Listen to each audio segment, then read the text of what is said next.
Eh bien, on est parti, ça part en live à nouveau. Aujourd'hui, nous sommes le 2 août et c'est parti. J'allume ma caméra. Bonsoir.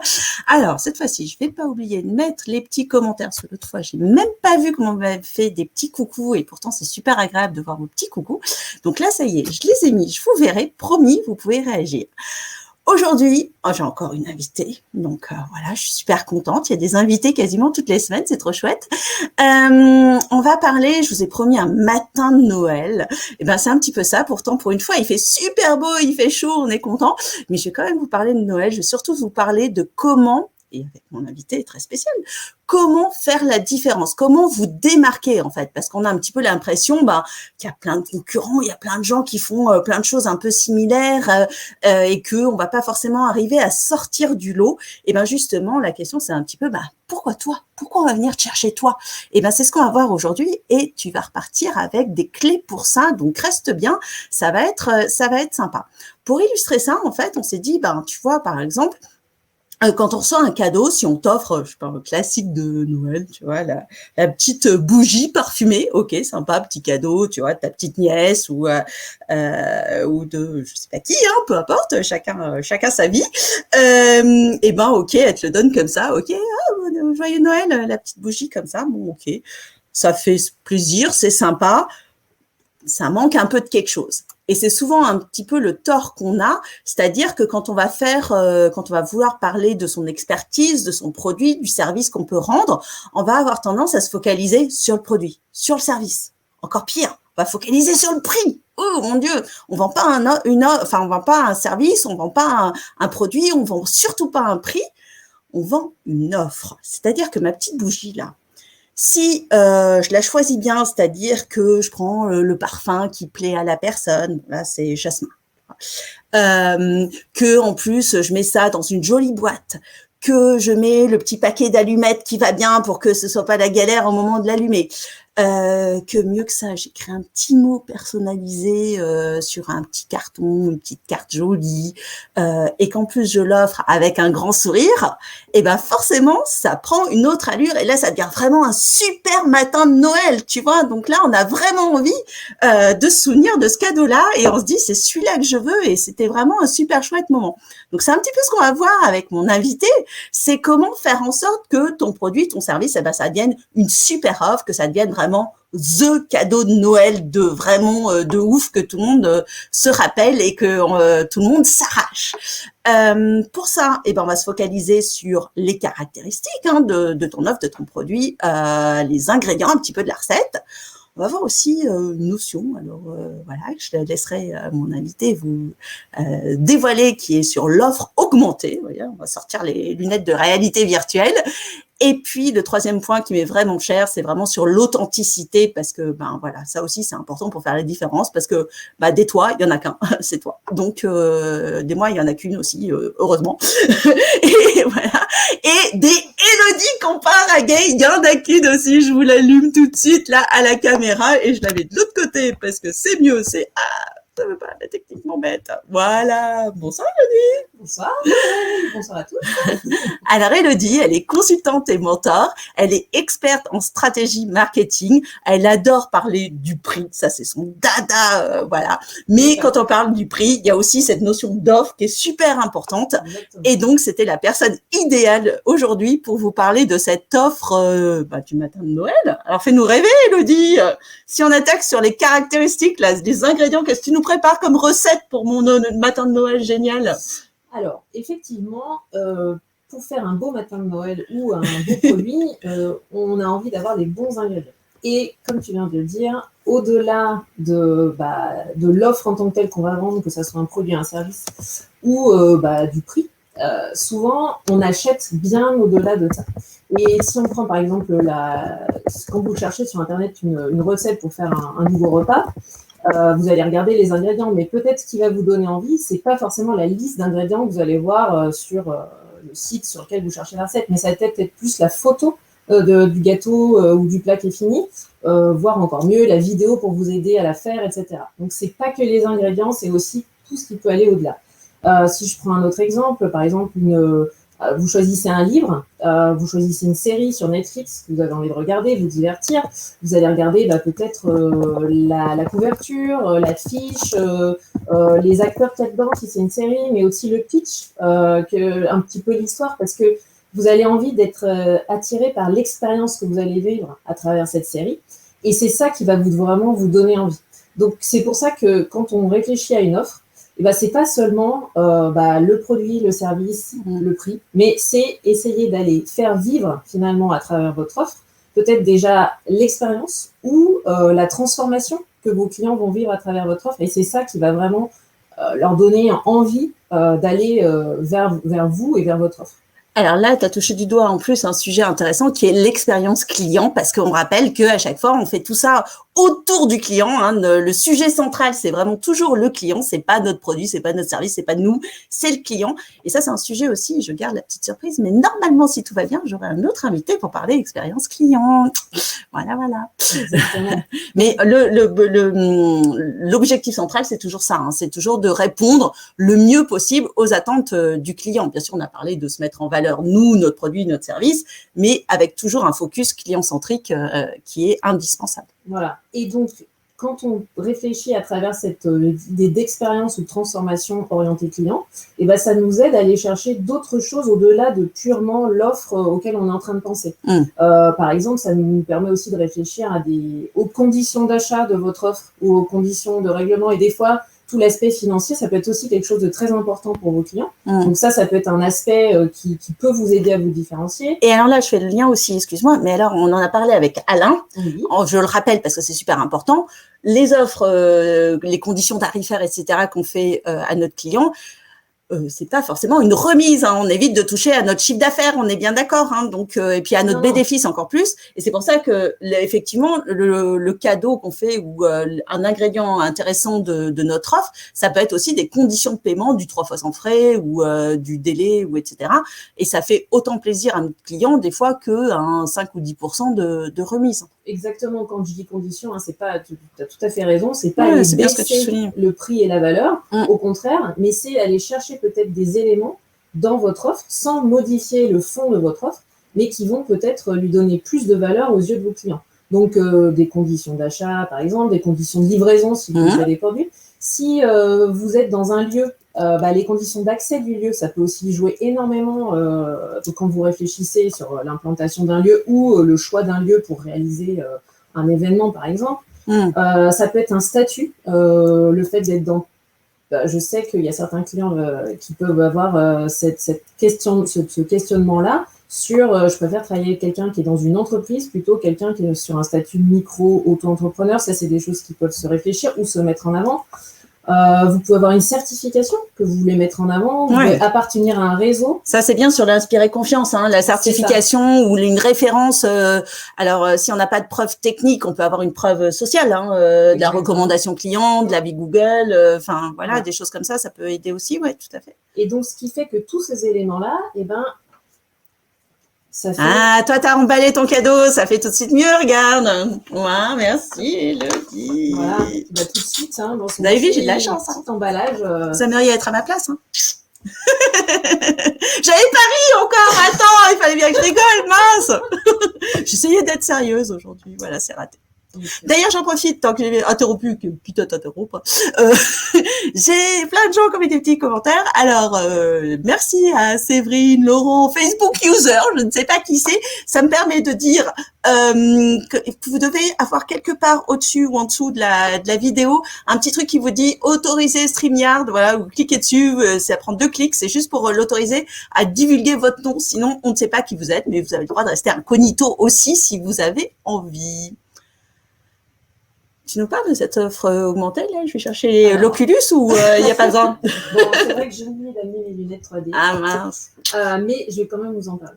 Donc, qu'est-ce que c'est cette fameuse offre augmentée? Alors, ce qu'on vient de dire, donc on essaye d'aller chercher des ingrédients qui vont nous différencier, créer de la valeur dans notre offre. Et un outil qui peut être intéressant, ça s'appelle l'offre augmentée. C'est un outil qui vient de certains théoriciens marketing, mais je vais vous faire simple. Ouais, s'il te plaît. La première chose, et c'est le plus important, et c'est ce que tu disais tout à l'heure, c'est d'être orienté client. Donc, le premier imaginez l'offre augmentée comme quelque chose un peu concentrique et on part du cœur, du noyau. Et le noyau, c'est vraiment se replonger dans tout ce qui est, quels sont les bénéfices que votre client attend de votre offre. Vraiment, donc se replonger dans quels sont tous les bénéfices qu'il va vouloir rechercher à travers votre offre. Le fameux bénéfice client. Exactement. Moi, j'adore.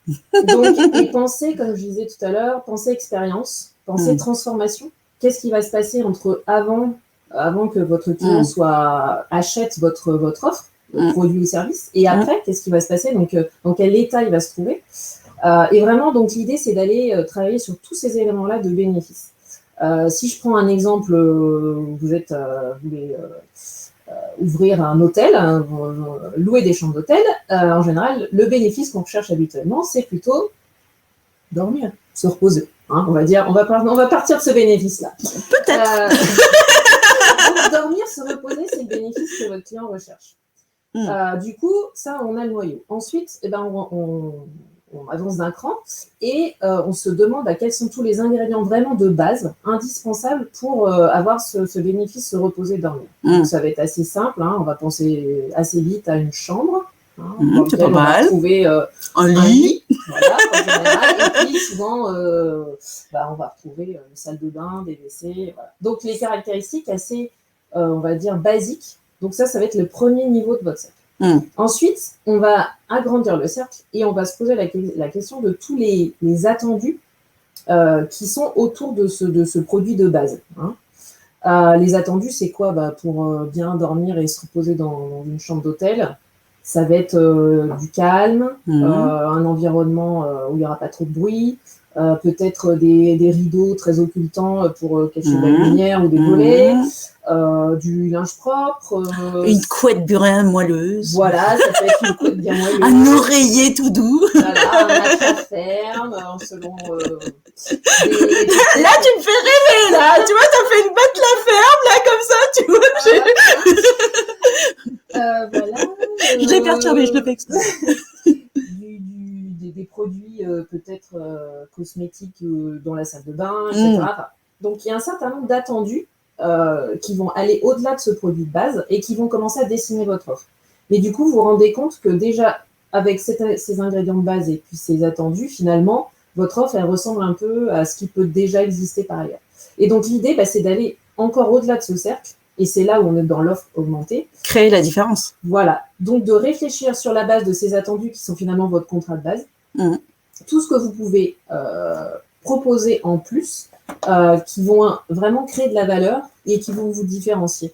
Et donc, c'est là où on va aller chercher par rapport aux bénéfices clients et au fait que vous connaissez bien vos clients, quelles sont leurs attentes spécifiques, tout ce qui peut créer de la valeur. Et donc, si je reste sur mon exemple de chambre d'hôtel, ça peut être quelque part un service de conciergerie. Parce que vous savez que les clients que vous ciblez, c'est plutôt des gens qui voyagent, qui vont avoir des bagages, etc., avoir besoin de ce type de service. Ça peut être un signe dans la relation client. Effectivement, une boisson d'accueil, un encas d'accueil, etc. Le plateau, comment ça s'appelle là? Le plateau... j'ai oublié le nom. Enfin, le petit plateau où tu as la bouilloire, le café, tout ça, voilà, de courtoisie ou un nom comme ça. Exactement, je crois que c'est ça. Mais du coup, donc tous ces éléments-là, ça peut être le fait que vous avez le Wi-Fi, la connexion Wi-Fi gratuit dans toutes les chambres. Ça peut être le fait que vous avez un programme de fidélité qui s'adresse particulièrement à des clients qui reviennent régulièrement. Ça, voyez, ou alors, je pense à quelque chose aussi, tu vois, alors... Pas de mauvaise interprétation, mais ça peut être aussi un hôtel à thème, parce que à Clermont, par exemple, il y a un hôtel, je ne donnerai pas le nom, mais qui est un hôtel littéraire où il y a une grande bibliothèque très fournie, où on peut trouver des livres un peu intéressants, un peu exceptionnels, où il va y avoir justement des animations autour de ça. Enfin, voilà, c'est... oui, c'est ça. Ça peut être un partenariat avec l'Office du tourisme qui fait que vous avez... vous savez que les clients que vous recevez dans votre hôtel, c'est des personnes qui aiment bien, qui sont adeptes de culture, etc. Ça peut être un accès préférentiel. pour un spectacle, par exemple. Enfin, oui, tout ce qui va faire qu'on va être un peu différent des autres concurrents ou confrères, hein, parce que la concurrence, c'est encore un concept spécial. On n'est pas toujours concurrent, mais en tout cas complémentaire de l'offre qui existe déjà autour de nous. Exactement, exactement. Et l'idée, c'est vraiment de travailler de manière concentrique, de vraiment comme je disais, hein, de partir de ce bénéfice client, toujours, bénéfice client dans un premier temps. Se dire le produit de base, qu'est-ce que c'est que ce produit de base qui répond à le minimum, en fait, le contrat de base pour mes bénéfices clients. Et puis, vraiment d'élargir les attentes, c'est quoi? Et au-delà de ces attentes, qu'est-ce que vous pouvez proposer qui va vous différencier, qui va créer de la valeur? Et puis, à travers cet exercice, ce qui peut être intéressant aussi, c'est que ça peut vous dessiner finalement peut-être des options différentes dans votre offre. Et peut-être que vous allez répondre à la demande de votre client exactement avec ce qu'il attendait. Donc, ça peut être l'option 1. Et puis ensuite, pouvoir lui proposer d'autres options qui vont peut-être un peu plus loin. Alors, je rigole parce que là, on a vraiment un problème de fenêtre ouverte et d'avions qui passent dans le ciel. C'était pas prévu, mais vous allez pouvoir constater que je ne suis pas en pyjama aujourd'hui. Donc, j'allais fermer la porte. Pardon. On vous dit tout. Voilà, c'est en live. C'est vraiment du live. Vous allez constater aussi que nous sommes dans la même pièce puisque je suis passée derrière Elodie. Voilà. Et je ne suis pas en pyjama de Noël. J'aurais pu, mais... Non, tu as pris le bon... Pardon. Augmenté aujourd'hui. C'est ça. Oui, donc du coup, je disais, à travers cet exercice de l'offre augmentée, enfin cet outil de l'offre augmentée, ce qui est intéressant, c'est que ça peut vous dessiner aussi différentes options dans votre offre et finalement amener votre client peut-être sur des niveaux de valeur qui sont peut-être un peu plus élevés que ce que lui-même avait envisagé. C'est ça. Et là, on touche la vente additionnelle ou ce qu'on appelle l'upsell, le fait de monter en gamme, voilà, tout doucement, en lui proposant des choses auxquelles il n'avait pas pensé, mais parce qu'elles sont différenciantes, parce qu'elles sont dans une offre qui n'est pas celle de monsieur et madame tout le monde, ça peut lui donner envie. Disons, on a rappelé les 2 piliers de la vente, en fait. Inspirer confiance et donner envie. Je crois que, on voit bien qu'à chaque fois, on tourne autour de ça, puisque je rappelle que c'est vraiment les 2 ingrédients, on parlait de recettes tout à l'heure, les 2 ingrédients indispensables à une vente quand même, c'est d'avoir un bon produit ou service, ça peut rendre service, mais effectivement, inspirer confiance et donner envie, et on voit bien qu'on tourne toujours autour de ces thématiques-là. Et du coup, le dernier point ça va un peu avec, parce que dans le donner envie, c'est aussi d'être soi, en fait, donc, parce qu'on va parler d'authenticité, c'est bien ça, si j'ai bien suivi. Exactement. Exactement. Et le dernier point pour faire vraiment la différence, c'est comme tu viens de dire, l'authenticité, être soi. Pourquoi être soi? C'est parce que quelque part, il n'y a personne d'autre. Enfin, vous êtes singulier, on est tous singuliers. Donc, faire cette offre et y injecter aussi toutes vos valeurs, celles qui vous animent dans votre business, dans votre activité, celles qui animent votre entreprise. C'est ça aussi qui fait la différence. Parce qu'aujourd'hui, en tant que client d'une entreprise, on a tendance à rechercher de plus en plus cette affinité de valeurs. Et ça, c'est une vraie tendance très, très forte, que ça soit sur des valeurs type RSE, par rapport à responsabilité sociale et environnementale des entreprises. Donc, tout l'impact que peut avoir l'activité d'une entreprise sur le monde en général, l'environnement, mais ça va bien au-delà de ça. Ça peut être des valeurs aussi qui peuvent tourner sur comment aujourd'hui vous gérez les ressources humaines de votre entreprise, comment aujourd'hui, quels sont les éléments qui sont importants d'engagement que vous pouvez avoir dans votre entreprise. Donc tout ça, c'est des choses que vous pouvez injecter dans votre offre aussi, et dans la manière dont vous tissez la relation avec vos clients. Quel autre type de valeur? Quand on est quelqu'un de souriant, de joyeux, de bonne humeur, comme Audrey, c'est aussi très important de pouvoir injecter ces alors moi, a priori, effectivement, dans le côté singulier, je pense que, d'après ce que j'ai compris, il n'y en a pas 2 qui rient comme moi. Donc, voilà. Donc, je dois être assez reconnaissable par mon éclat de rire. Je suis pas sûre que ce soit la seule chose, j'espère, dans l'entreprise. Mais ce que tu dis, en plus, c'est intéressant parce que ça veut dire que nous, on est consultante, on va dire, on fait de l'accompagnement, on a des entreprises où on est toute seule dans nos entreprises. Et donc, c'est peut-être encore plus fort là cette notion d'authenticité, tu vois, parce que en même temps, l'entreprise, nous, c'est un peu tout mélangé. Donc, forcément, notre offre, elle doit nous ressembler à nous aussi en tant que, j'allais dire en tant que femme, mais en tant que personne, parce que c'est pareil pour les garçons. Hein. Et ça, c'est peut-être encore plus fort cette notion de différenciation. Donc ça, c'est la première réflexion que je me dis. Mais à l'inverse, je me dis aussi comment on fait pour garder cette authenticité, tu vois, quand on a une boîte de 10, 50, 100, 300 personnes, comment on maintient un peu cette notion d'authenticité, de valeur, tu vois, t'as des idées là-dessus à nous partager? C'est là où, effectivement, la communication interne et puis tout le travail qui peut être fait sur...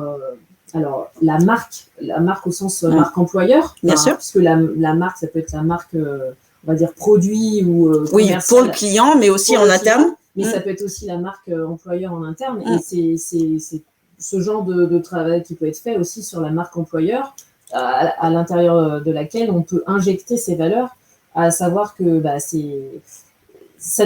par contre, ça ne peut se faire que c'est de la co-construction pour moi. C'est-à-dire que il faut impliquer les gens. Exactement.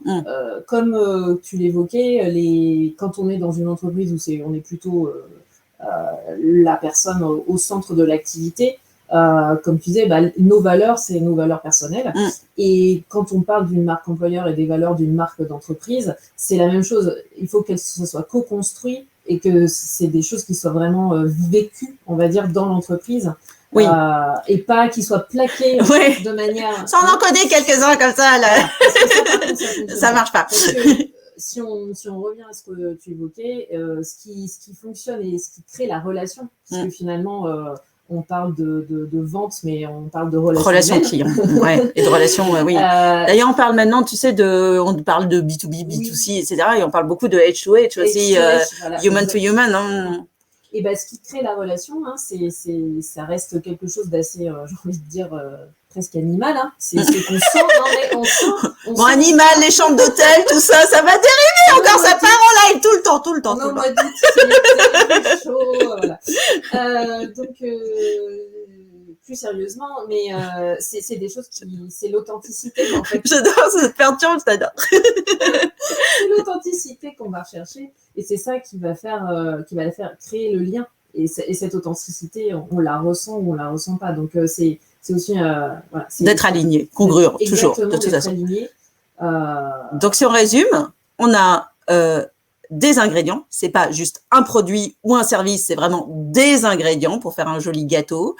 2, on peut augmenter encore la valeur perçue de cette offre en fait par justement des choses différenciantes, des choses qui nous démarquent de notre concurrence. Et puis surtout tout ça, on le fait avec notre personnalité, nos valeurs, alors de entreprise individuelle ou de grande entreprise, mais en tout cas on y injecte du nous, voilà, qui soit collectif ou singulier. Et en fait, tout ça, on le fait aussi dans une direction que je rappelle, qui est la direction client, qui est le bénéfice client, toujours. Et on peut peut-être conclure par cette citation d'Oscar Wilde qu'on aime bien toutes les deux, c'est « Soyez vous-même » parce que tous les autres sont déjà pris. Voilà. Donc, nous, on va rester nous-mêmes. On vous fait une bise. On vous souhaite une très, très bonne soirée. Et puis, on se retrouve lundi prochain. Je serai peut-être toute seule lundi prochain. On verra si vous venez quand même. Il y aura que moi. Voilà. Bon. En attendant, vous pouvez retrouver tout de suite après, je vous mets dans les commentaires le lien vers la page Facebook d'Élodie. Ça s'appelle La suite de l'histoire. Ça tombe bien si vous voulez en savoir plus. Pour avoir plein de conseils en marketing. Et puis, le prix, l'offre, tout ça, vous allez voir, elle a plein d'idées. Et puis moi, comme toujours, je vous remets le lien aussi vers le groupe Facebook privé Entrepreneurs, les clés pour mieux vendre, où vous retrouvez plein de petites vidéos, plein de conseils, voilà, pareil, pour augmenter votre relation client pour que ce soit le plus facile et le plus performant possible. Bonne soirée, merci, bye bye. À bientôt. Ah, ça c'est sympa.